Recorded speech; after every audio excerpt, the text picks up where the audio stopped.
Hello, welcome to Django Unframed. My name's Conan. In today's video is kind of a follow-up to a previous video I did on the new update to FilmBox Pro, which is a film emulation plugin for DaVinci Resolve. In today's video, I'm going to go into a little bit more detail on some of the functions in FilmBox. It's not going to be a massive deep dive. I'm looking to maybe do a couple of videos which will go into individual elements in FilmBox. But today I'm going to go through some of the more basic options that you have. But it's going to be a deeper dive than my previous video, which was just kind of a review. Let's jump in. Now, before I get into this, I had quite a few questions about the Film Stock Emulations that they added to FilmBox Pro. Now, I'm not an expert, and obviously I don't work for Video Village. I've got nothing to do with them. I'm not affiliated with them in any way. So I thought that I would reach out to them and see what they came back with, see if they would explain to me anything about the process that they went through.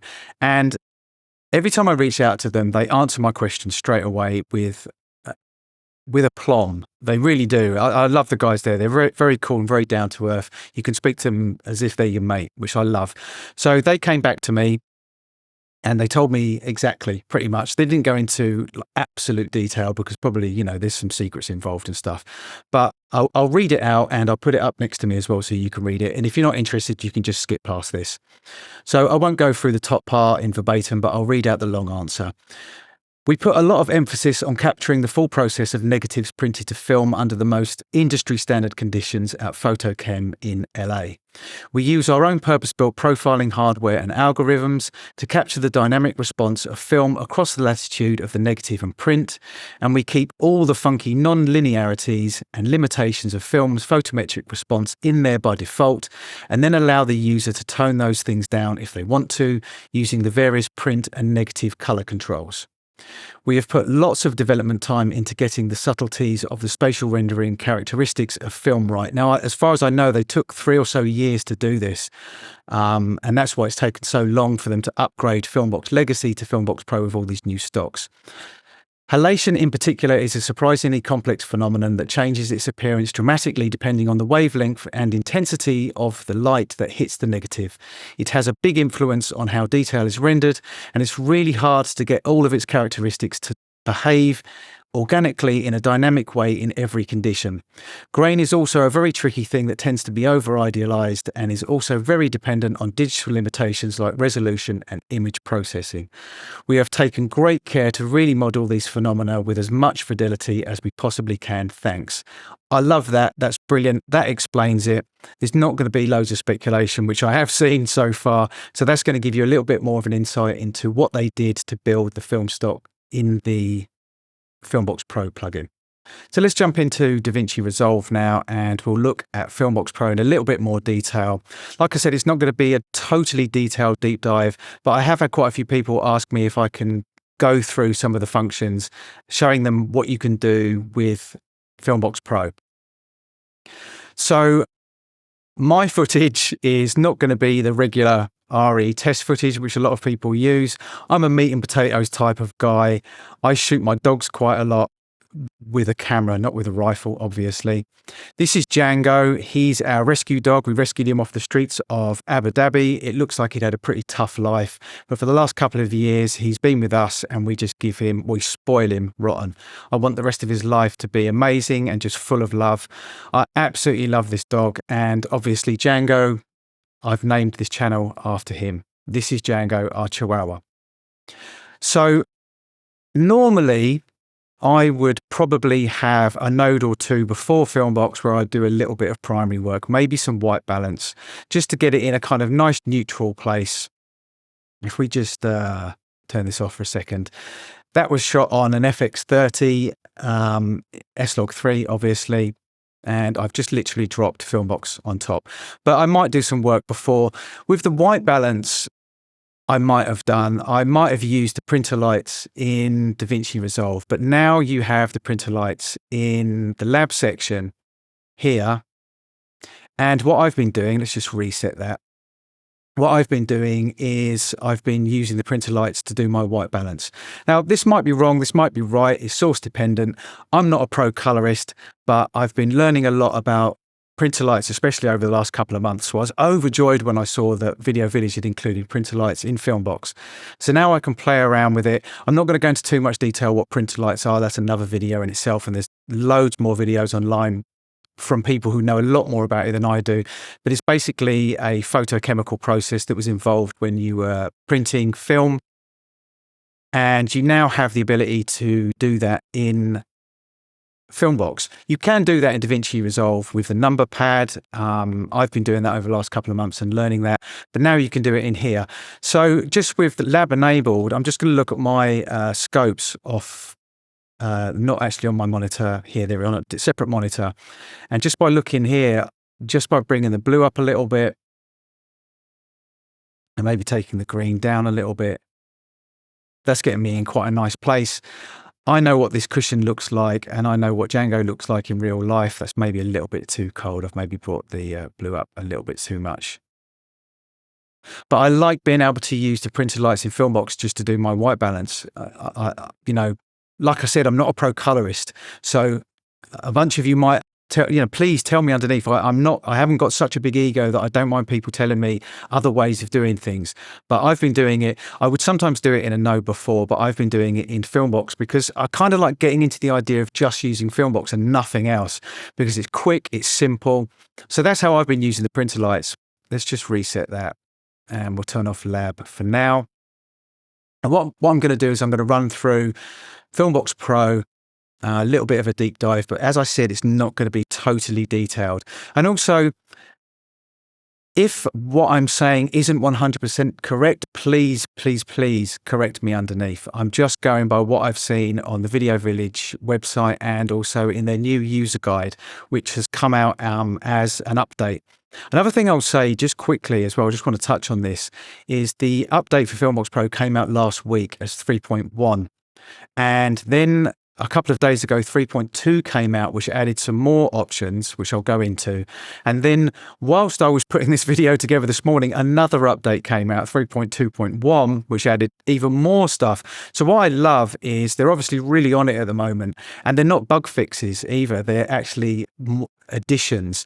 One of the additions today is in the, where was it? In the Acutance here. And the ability to Acutance, as far as I can ascertain, is basically like clarity is on your, if you're editing photos on your phone or in Photoshop or whatever, you have a clarity slider. I'm not massively fond of what it does, but it kind of adds like super detail, fine detail to your footage or to your photograph or whatever. But what you can do now, and what they added in the update today, is you can not only add more finer detail, you can actually take it away and soften the image. So that was an update that just happened literally, I guess, last night in Los Angeles. I'm in Dubai, so I'm about 11 hours ahead of Los Angeles. So I saw it this morning and I updated to 3.21. But we can go into that in a little bit more detail later on. So starting at the very top, we have the film system. Originally in the legacy version, you only had Vision 3. So the film system was just basically that. But now you have a whole load of options here, and what you choose here will reflect in what you have to choose here. So for instance, in Vision 3, I have the 50D, 200T, 250D and 500T, D meaning daylight, T meaning tungsten. So they're the Vision 3 that I have to choose from, and you can choose the gauge 16mm, 35mm, 35mm full frame. The main difference is I tend to switch between 16mm and 35mm because I have an APS-C Super 35 sensor on my FX30. So I've not really touched 35mm full frame. Maybe I can, well, obviously I can, even if I'm using APS-C sensor, but I've just been sticking to 16mm and 35mm. The difference that I'm noticing in the gauge on 16mm and 35mm, you notice more in the grain. For instance, if I choose 16mm here, you can see there's a lot more grain. Going to 35mm, it's a lot more emphasized in 16mm, which, is how 16mm would be if you were using film. So it's just another little option that you have to add some more character, I guess, to the film emulation. So going back to the top here, obviously, as I said, choosing this gives you more options here. So by going expired, I have all of these options. And then we can go into Ektachrome, bleach bypass, and then we can start going into some of the stills stocks that we have here. I mean, you know, I think there's around about 100 to choose from. We'll stick with Vision 3 for the moment. The reason why I want to do that is just so I can show you underneath in mode. Now in mode here, you can go for full emulation, which is basically everything. So if you were just looking to maybe just use FilmBox as a look builder, maybe do a little bit of preliminary work before, but if you just want to use FilmBox Pro as just a single node, which is something that I like doing, which for somebody like myself who's learning about color grading, it's a great place to learn about what you can do with film emulation. You can then choose negative only and print only. Now, the way that Video Village describe this on their website is that you can use negative only, and then you can do a whole load of grading in between and then have print only at the other end. So you've got two instances of FilmBox Pro. And also you can use halation and grain only. And there's quite a few films which they've made you aware of on their website, blockbusters. I can't remember the name of this one particular film, but it won an Oscar. They used the halation and grain from FilmBox on that film. It's something like Everything Everywhere All at Once, something like that, I think. Anyway, they use the halation and grain only. So you have those options there. But today we're just going to leave it on full emulation.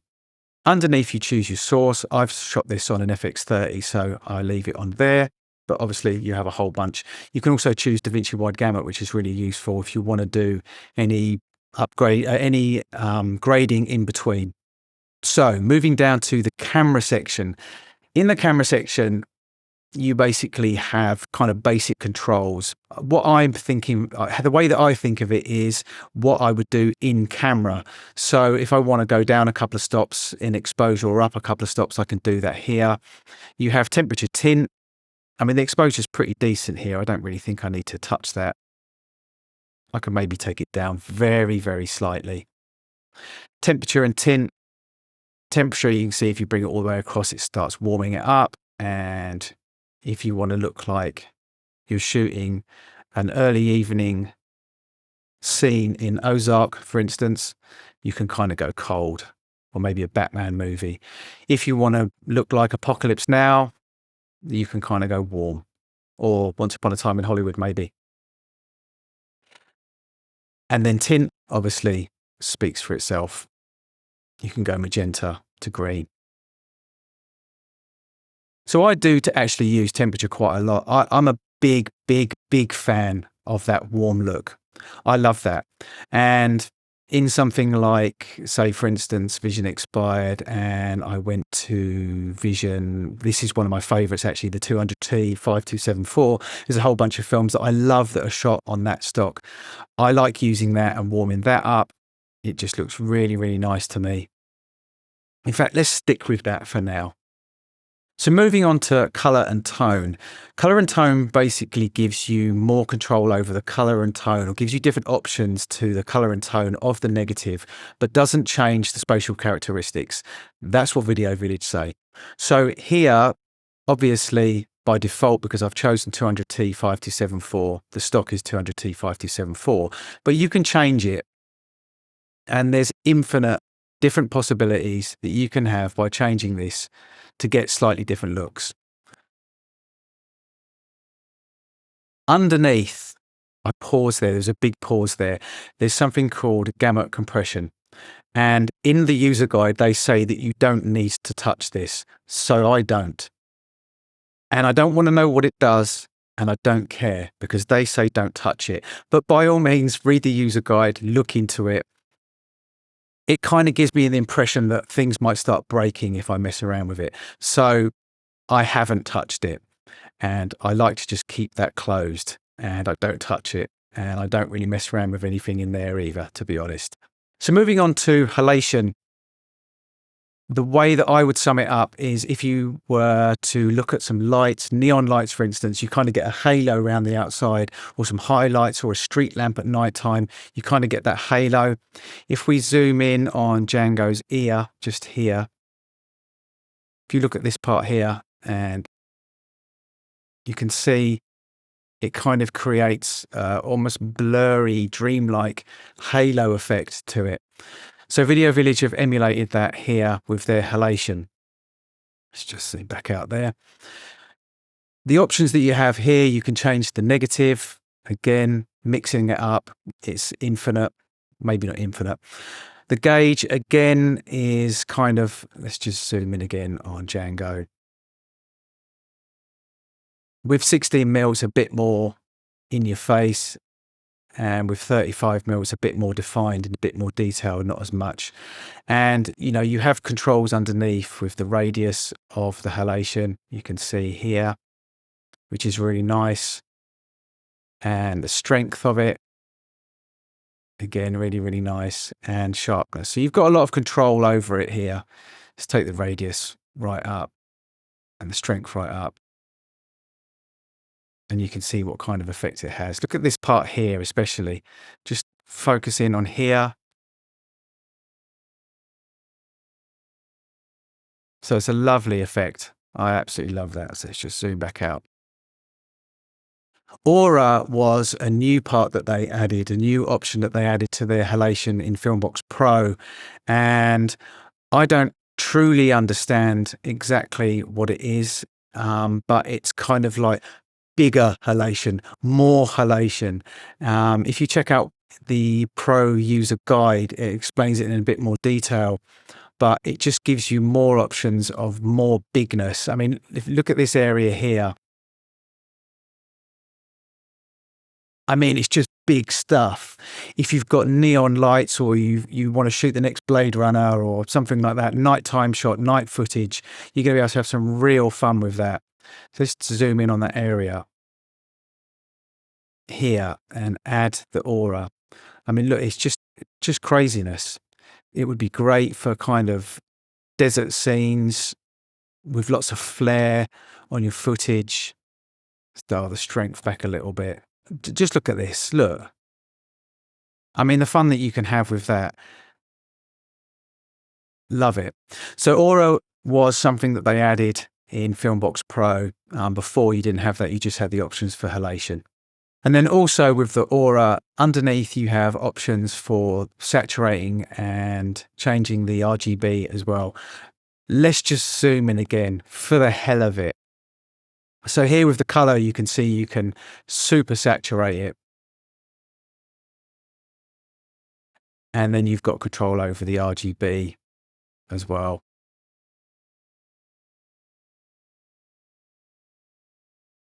I think, you know, with stuff like this, it's source dependent, and perhaps this isn't the best example, although I do love that. Look at that.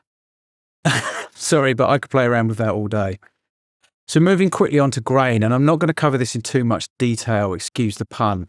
The reason why is that there is so much to it. As you can see, you again can choose the negative that you want the style of, the spatial characteristics of. Again, the gauge, the 16 and the 35. With 16, it's really, really heavy. The strength and the saturation. Then you have all of these options underneath, where you can add dust, you've got the gate weave, all this stuff. But honestly, I think it's a video in itself. And I think I'd like to make a video on that, to be honest. If we just zoom in here, just to give you a quick idea of the 16. I mean, look, there's just, I mean, look, I know this is an emulation, and I know this isn't actual film, and I know that I haven't got actual film to put next to it and say this is exact or this is not exact. And I'm not saying that it is exact, but to be honest with you, me personally, I don't care.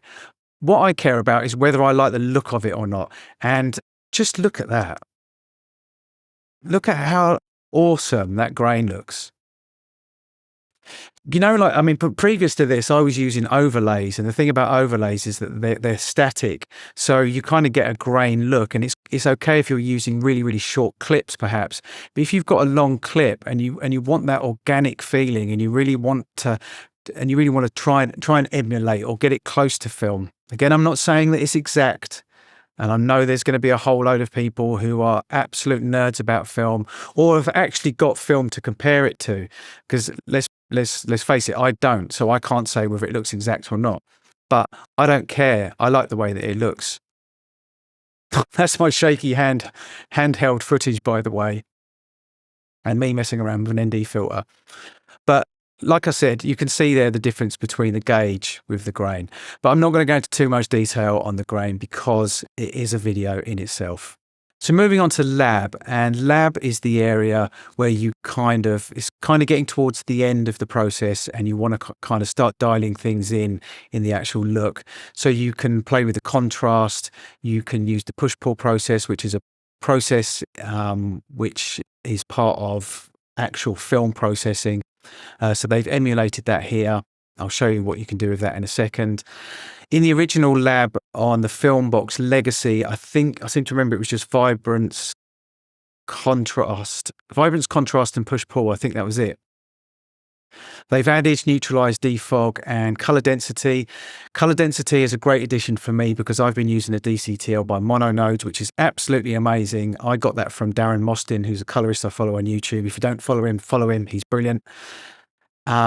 I've been using that color density DCTL, but now I can do some of that in FilmBox Pro if I want to. If you just look at the cushion in the background,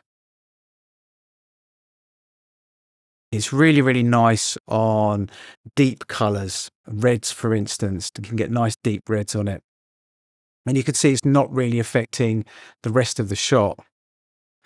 So that's really useful, and that's what I was using that DCTL for, but now I can do it in FilmBox Pro. Contrast speaks for itself. I do quite often find straight out of the box when I drop FilmBox on that it can be a little bit contrasty. But it depends on the footage. That might just be my FX30, or it could just be the lenses that I'm using, or it could just be my rubbish lighting. But contrast is something that I use quite a lot. It's nice to really roll that off. That just looks really, really nice there. But it speaks for itself. Vibrance again as well is the same, speaks for itself. Dropping vibrance right down gives you black and white here, and it's their emulation of the XX, I seem to remember them saying. Neutralize and defog were new additions to Pro. And they can really help you balance things out as well. Push and pull process. If you want to know exactly what that is, it's probably best to go onto YouTube, and somebody's probably made a half-an-hour video explaining exactly what that is. But they're basically emulating a process involved in print. But you can see what it does here. Okay, so moving on to split tone. Again, I'm not going to go into a detailed explanation of what split tone is. There are people online that know a lot more about it and probably explain it a lot better. It was an option that was available in the original FilmBox Legacy, but now you have a lot more control over it. I think originally it was just intensity and hue, whereas now you have more control over the pivot, and the highlight intensity and the shadow intensity. So there's tons to play with there. I'm not really sure this is probably the best footage to demonstrate split tone because it's quite bright. So maybe we can just kind of bring that up a tiny little bit, and actually let's just drop I'm just looking at my scopes doing this.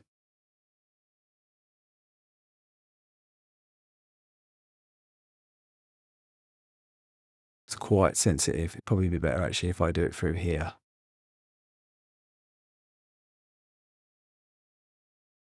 Yeah, it's not the best footage to demonstrate, but you have a lot more control over it. I probably should have found some footage with some nice shadows and some nice highlights in, but being able to, again, you know, split tone is obviously something that you can do in a separate node, and DaVinci Resolve has some amazing tools for split tone. I'm sorry, I really didn't demonstrate that very well at all, did I? You're probably shouting at the screen going, that was awful. But just let me say this, that the options that you have for split toning in FilmBox Pro now are you have a lot more control over it. You could continue to do it in your own node in DaVinci Resolve. As I was saying, DaVinci Resolve has some great tools, and there's also some great DCTLs out there. But having the ability to be able to do it in FilmBox, so you've got that whole one node thing that I was talking about earlier on, it's just another addition, another great addition to the Pro upgrade. Moving on to printer lights. Now, I touched on this very briefly earlier on, where I've been learning about using it for white balance, and it's probably my favorite addition actually to the FilmBox Pro update. And just being able to use it to, I mean, obviously I've played around with this shot quite a lot now, but just looking at let's just say I wanted to balance it out. Let's say that the footage was like that without me playing around with it. I definitely want to bring the reds down a little bit.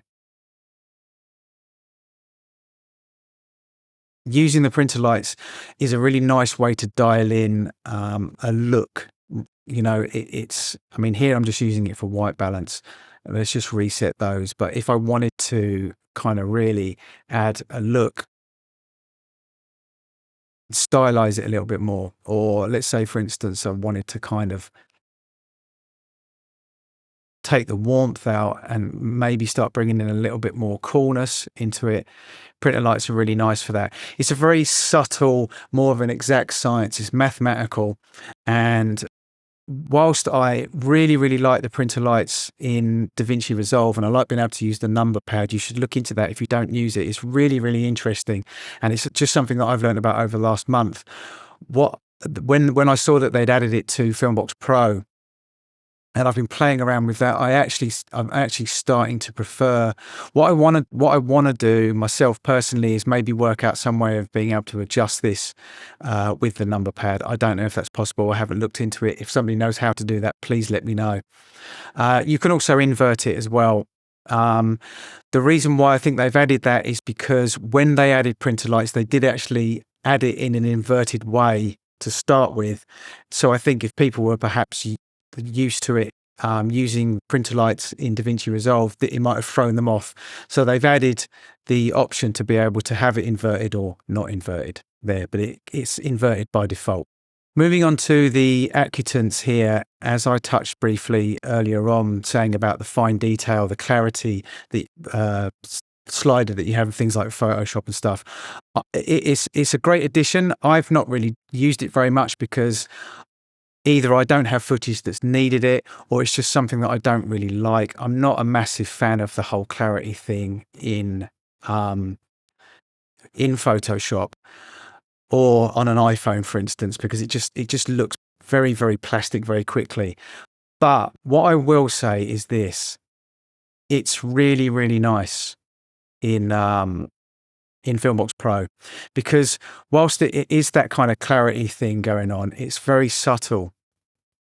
I tell you what, let's really, really push it. Look at the fur on Django's head there, and then I'll just enable, disable, enable. I mean, the difference is quite shocking.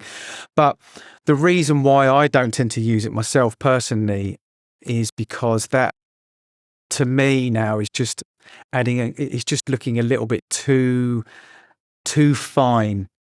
But there would be situations where it would be really, really good.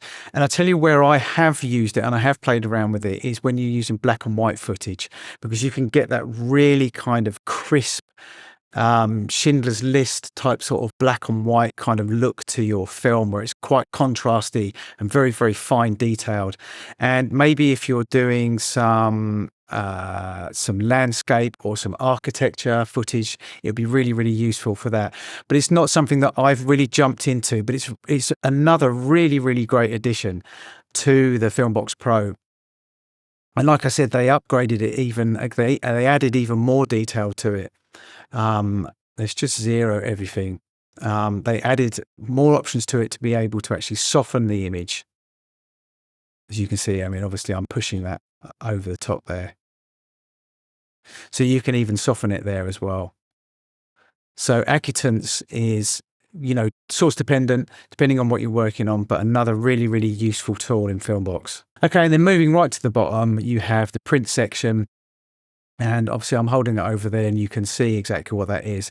But basically, the way that I'm going to put this in meat and potato layman's terms again, because that's just how I am. But full print is kind of everything as is, as it would be. Standard is kind of dialed back a little bit. They're the two options which I mostly use. If you want to actually look what extended means as well, scan and negative with idealized transfer function. Custom gives you a lot more control over the output on the print.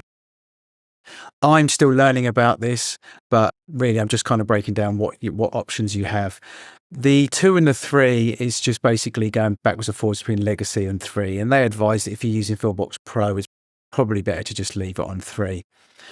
If you do go into custom, then you do have the ability to change the black point, tone curve, color, and neutralize balance here.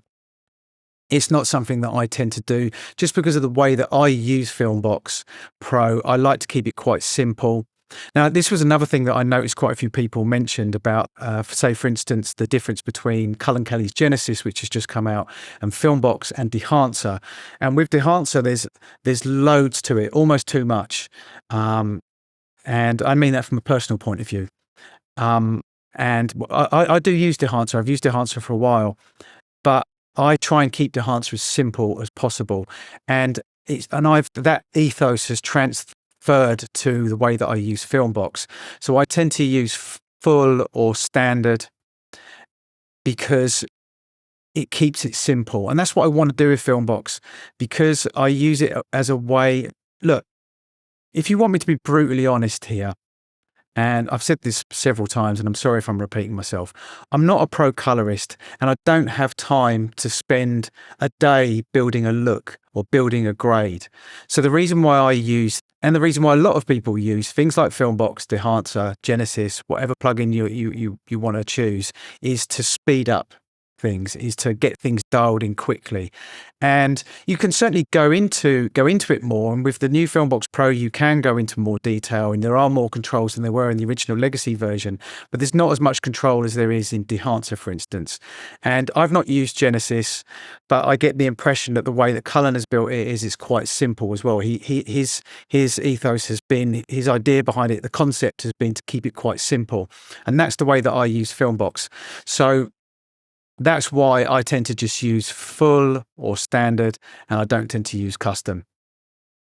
But the option is there. So there you have it.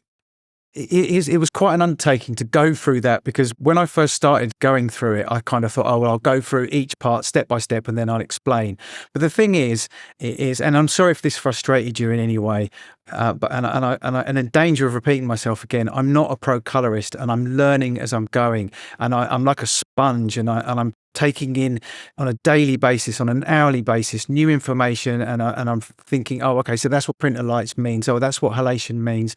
So if some of the stuff that I've explained is not correct, I apologize for that. Please correct me. My ego is not so big that I will take any offense whatsoever.